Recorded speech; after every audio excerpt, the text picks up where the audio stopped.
बूढ़ी माँ का सौदा।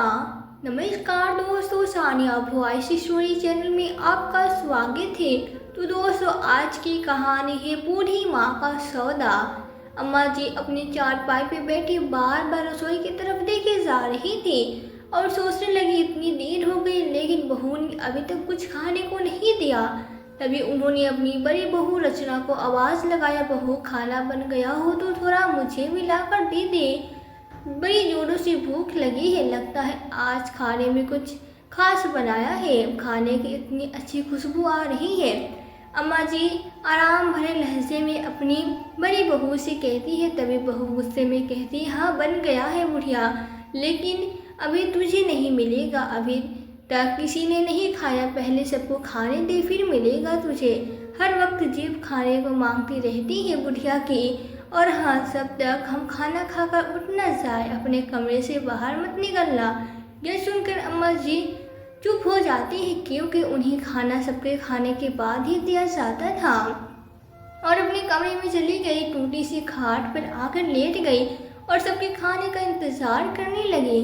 थोड़ी देर बाद बड़े बेटे ने आवाज़ लगाया, बुढ़िया आ जा, सबने खाना खा लिया, आकर खाना खा ले।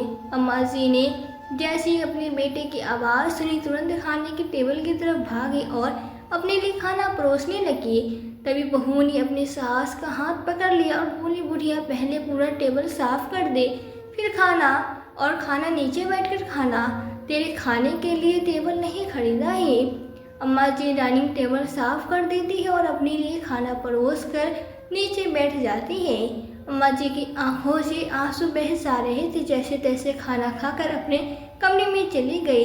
बूढ़ी अम्मा जिसमें खाल हड्डियां पर चिपकी हुई, चेहरा झुर्रियों से भरा हुआ, एक हाथ ज़्यादा काम नहीं करता था, आंखें अंदर को ढस गई थी। हर वक्त मायूसी चेहरे पे छाई रहती थी। पूरे दिन अकेले अपने खाट पर बैठी हुई इधर से उधर आने जाने वालों को देखती रहती थी।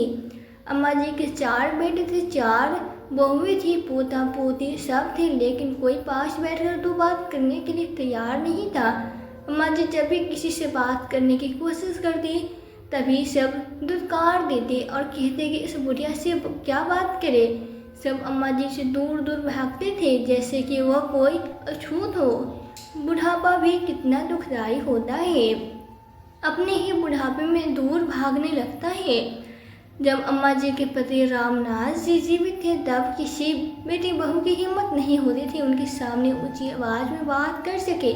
रामनाथ जी घर के मुखिया हुआ करते थे। घर में आए जाते ऐसा लगता जैसे कोई शेर आ गया हो, और शेर को देखते ही बकरियां तितर बितर हो जाया करती थी। उनके सामने कोई बोलने वाला नहीं था। उनके बेटे उनके सामने आने से डरते थे, और बहू की तो बात ही क्या, इतनी रूपदार शख्सियत के मालिक थे कि सामने वाले भी देखते ही पसीना छूट जाया करते थे।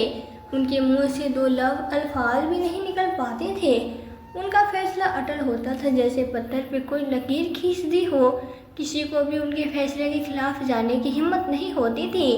अम्मा जी के 4 बेटे थे, मोहन, राकेश, अमित और रौनक। उनकी कोई बेटी नहीं थी। चारों बच्चों की उन्होंने शादी कर दी थी।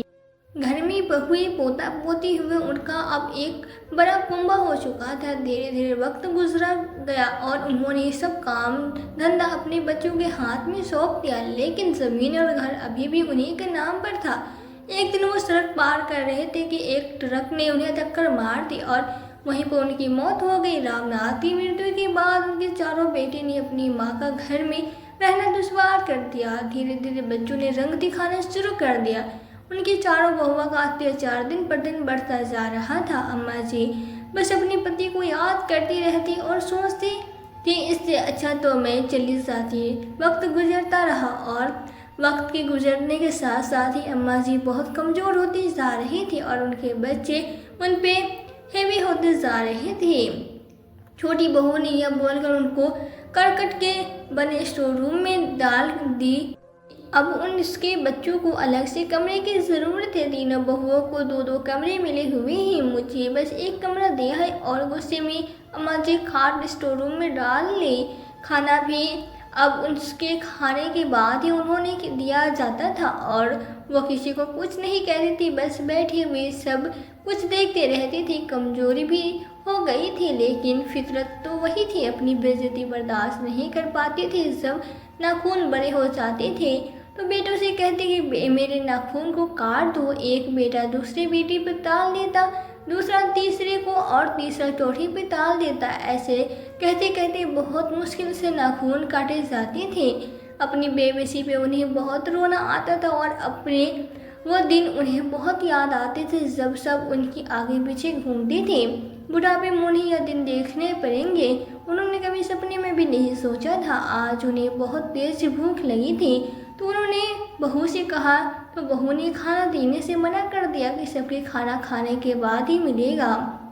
बुढ़ापा में ज़्यादा खाना नहीं खाया जाता, थोड़ा सा ही खाना खाया जाता है और फिर भूख भी जल्दी ही लग जाती है। पेट की आंत भूख की वजह से कुलबुला रही थी। खाना बनाने की खुशबू घर में चारों तरफ फैली हुई थी जिसकी वजह से और भी तेज भूख लग गई थी जो उनकी बर्दाश्त से बाहर हुआ जा रहा था। खाना लगा, फिर सबने खाना खाया। जब सब खाना खाकर उठ गए तब अम्मा जी ने नीचे बैठकर खाना खाया। वो अपनी ज़िंदगी से तंग आ गई, अपनी मरने की अब वो दुआएं मांगती रहती थी। बच्चों का ऐसा व्यवहार उनके हृदय में तीर की तरह चुभता था।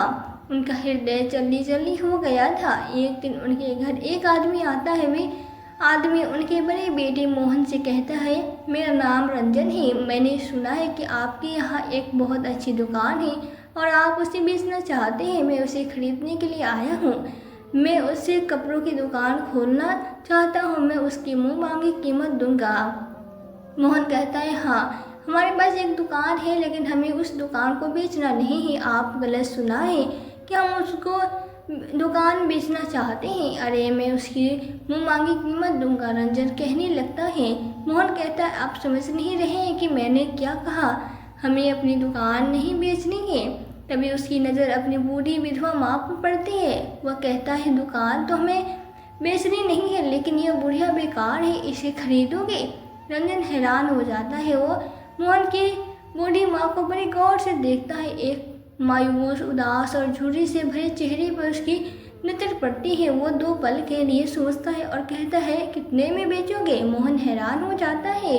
उसने तो ऐसे ही कह दिया था और वो तो उसकी माँ को खरीदने के लिए तैयार हो गया था।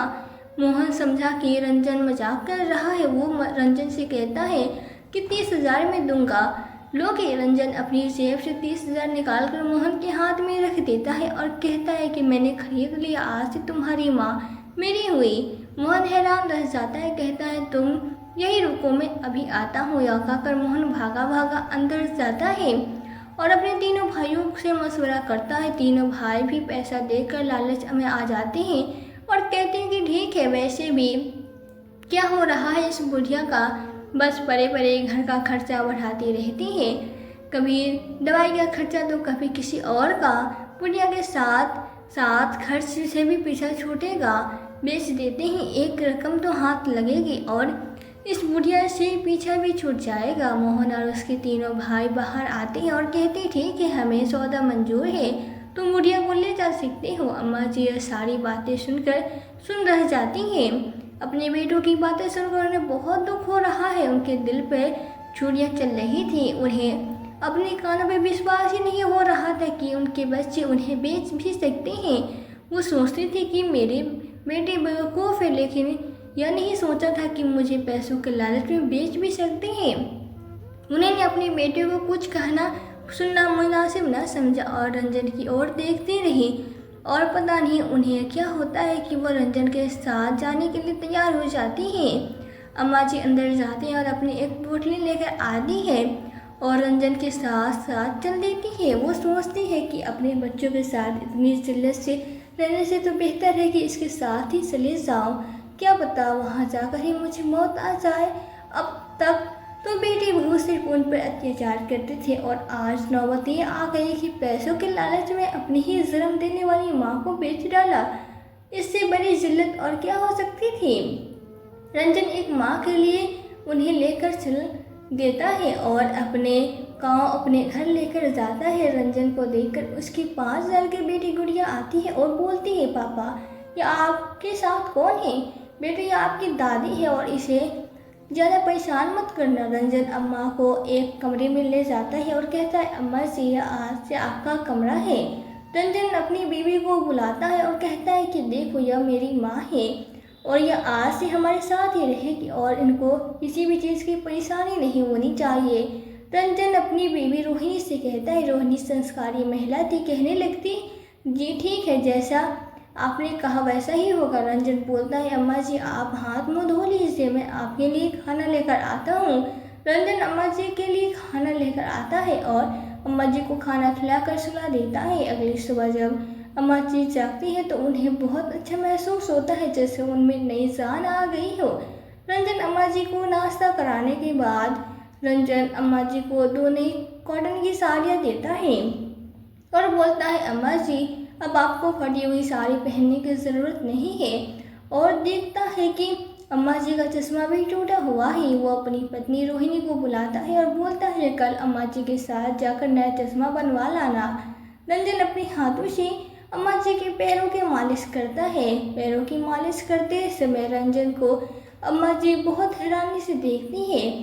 अम्मा अपने अतीत में जाती है जहाँ माँ अपने बेटे को बोलती थी कि कोई उनके पैर पर थोड़ा तेल लगा दे, लेकिन उनके बेटे उन्हें झाड़ देते थे और कहते थे, इस बुढ़िया ने तो हमारी ज़िंदगी खराब कर दी।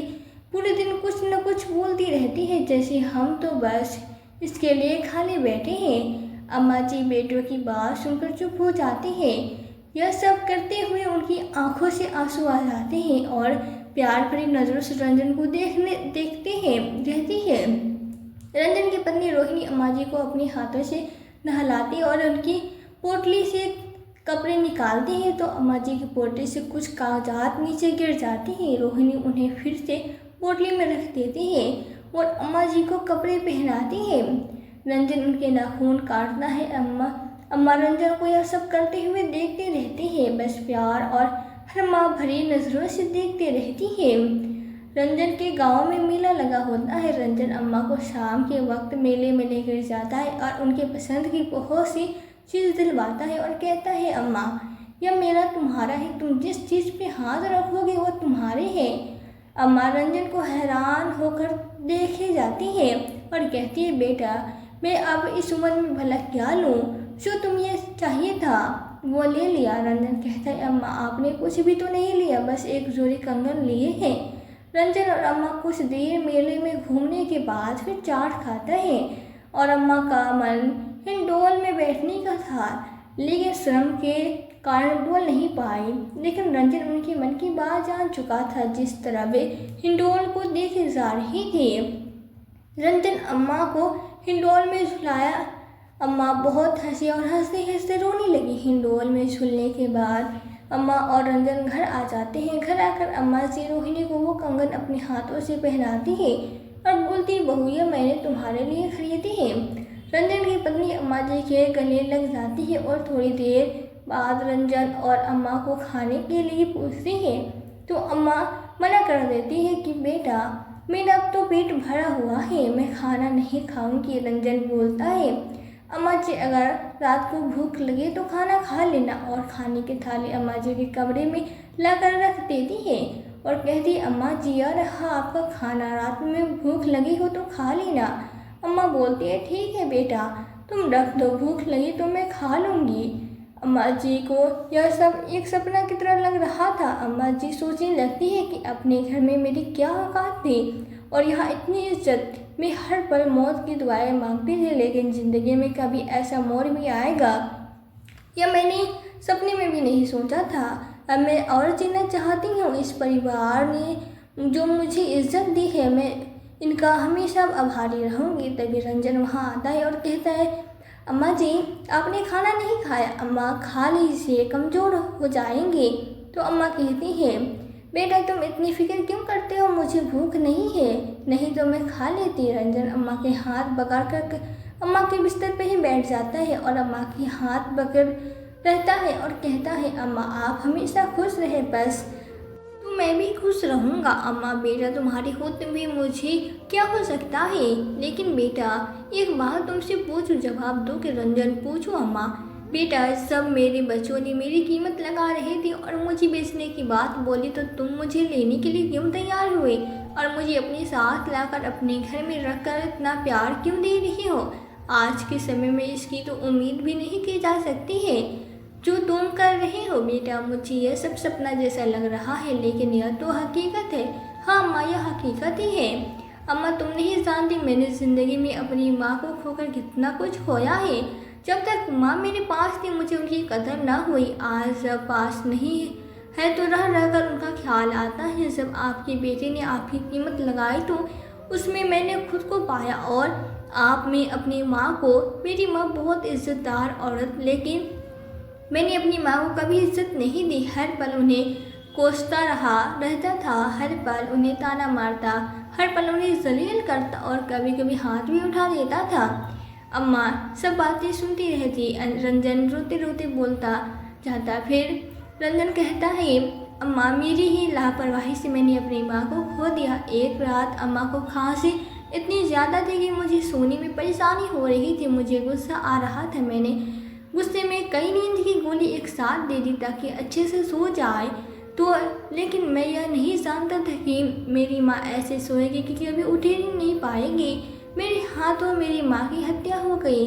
अम्मा रंजन दहाड़ मार मार के रोने लगता है। अम्मा रंजन को अपनी सीने से लगा लेती है। रंजन कहता है अम्मा जब आपके बेटे ने आपकी कीमत लगाई तो मैंने सोचा मुझे अपना प्रायश्चित करने का सब इससे अच्छा मौका नहीं मिलेगा। मेरी माँ की मौत के बाद मैं पल पल मरता रहता हूँ, रोज़ जीता हूँ रोज़ मरता हूँ। अम्मा आप मुझे कभी छोड़कर मत जाना, मेरे पास ही रहना। अम्मा रंजन को चुप करती है और कहती है बेटा मैं तुम्हें कभी छोड़कर नहीं जाऊँगी, तुम ही तो मेरे बेटे हो। रंजन बेटा मैं ही जानती हूँ मैं रह तो रही हूँ अपने बेटों के घर में, लेकिन वैसे नहीं जैसे मेरे बेटे रहते थे। मेरे घर में मैंने कभी कोई कमी नहीं थी कि अपने बच्चों को पालने में, लेकिन मुझे पालने में मेरे बेटों ने सारी कमियां कर डाली। तुमने यह सब कमी पूरी कर डाली। बेटा मुझे अपने घर लाकर मुझे इतना सम्मान दिया, मुझे 2-4 दिन के अंदर वो सारी खुशियाँ दे डाली जो मुझे मेरा पूरा कुनबा ना दे पाया। अब मैं भी तुम्हें कुछ देना चाहती हूँ बेटा। रंजन चौंक कर कहता है क्या अम्मा। अम्मा जी अपनी पोटली में से कागजात निकालती हैं और रंजन के हाथ पे रख देती हैं। रंजन उन्हें दिखाता है और हैरान होकर पूछता है अम्मा यह क्या है। अम्मा कहती है यह मेरे ज़मीन और घर के कागजात हैं जिस पे मेरे दस्तखत थे। मेरे बेटे बेवकूफ़ मेरे पति की दुकान धोखे से हड़प ले, लेकिन मेरा घर और ज़मीन अपने नाम न कर सके। उनका यह कहना था कि बुढ़िया जल्दी से जल्दी मरे, सब कुछ उनका ही तो है, लेकिन क्योंकि मेरी कीमत लगाकर मुझे 30,000 के लिए बेच डाला। मैं तुम्हें देना चाहती हूँ बेटा। अपने बेटों के साथ तुम्हें मर मर कर जी रही थी, तूने मुझे मरते मरते नई जिंदगी दे दी। मेरी सेवा करके मुझे सेहतमंद बना दिया, फिर से जिंदा कर दिया। कल मुझे शहर लेकर चलना, न्यायालय जाकर मुझे यह सब तेरे नाम करना है। यह सब सुनकर चौंक जाता है और कुछ भी लेने से इनकार करता है, लेकिन अम्मा की जिद के आगे घुटने टेक देता है। अगले दिन न्यायालय जाकर वसीयत बनवाती है कि जब मैं मर जाऊं तो मेरा घर और ज़मीन अपने कब्जे से ले लेना। और रंजन की पत्नी और बच्चे भी अम्मा एक दूसरे के गले लग जाते हैं। कुछ दिन के होश के बाद घर ज़मीन के लालच में रंजन का गांव घर पता करके जब चारों बेटे रंजन के घर आते हैं और उस वक्त घर में नहीं होता है तो रंजन की पत्नी से कहते हैं कि हम अपनी बुढ़िया लेने आए हैं जो हमने आपके पति को बेची थी। तभी अम्मा जी एक डंडा लेकर अपने कमरे से बाहर आई है और देर धड़ाधड़ चारों बेटों को तोड़ देती है। ठोकते ठोकते कहती है बुढ़िया लोगे लो, ले बुढ़िया लो, बुढ़िया निकालो ने।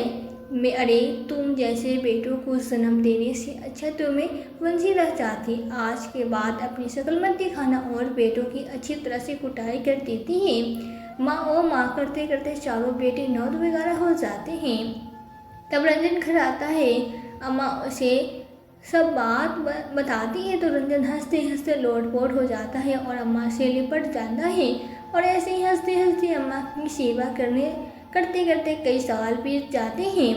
और एक दिन अम्मा रंजन को अलविदा कहकर इस दुनिया से चली जाती है। अम्मा के जाने का रंजन को बहुत दुख होता है। अम्मा के जाने के बाद अम्मा का दिया हुआ वचन निभाने के और कानूनी कार्रवाई करने अम्मा का घर अपने कब्जे में ले लेते हैं और अम्मा जी के बच्चे सड़क पे आ जाते हैं, खाने के लिए भी लाले पड़ जाते हैं। उनका हश्र आज बहुत बुरा है। भिखारियों जैसी हालत हो गई है चारों बेटों बहुओं की। जिन बेटों ने कुछ पैसों के लालच में अपनी ही बूढ़ी माँ को बेच डाला, उस औलाद को भगवान कैसे सुखी रख सकता था। दोस्तों, जब माँ हमें 9 महीने अपने गर्भ में रखती है, पीड़ा सहकर हमें जन्म देती है, हम इस माँ का सौदा कर देते हैं। जब माता पिता बूढ़े हो जाते हैं तो बच्चे उन्हें फालतू सामान समझकर बार बार जलील करते रहते हैं। वो यह भूल जाते हैं कि माता पिता तो वो हस्ती है जिसके पसीने की एक बूंद का कर्ज भी औलाद चुका नहीं सकती। तो दोस्तों, याद है हमारी आज की कहानी आपको कैसी लगी हमें कमेंट बॉक्स में कमेंट करके ज़रूर बताएं। यदि वीडियो आपको अच्छी लगी हो तो वीडियो को लाइक और शेयर करके चैनल पर यदि नए हो तो चैनल को सब्सक्राइब जरूर कर दे, साथ ही बेल आइकन को प्रेस कर दे ताकि आने वाली वीडियोस की नोटिफिकेशन आपको मिलती रहे। तो आज के लिए बस इतना ही। मिलती हूँ आपसे एक नई वीडियो में एक नई कहानी के साथ। कहानी को अंत तक देखने के लिए आपका दिल से बहुत बहुत धन्यवाद।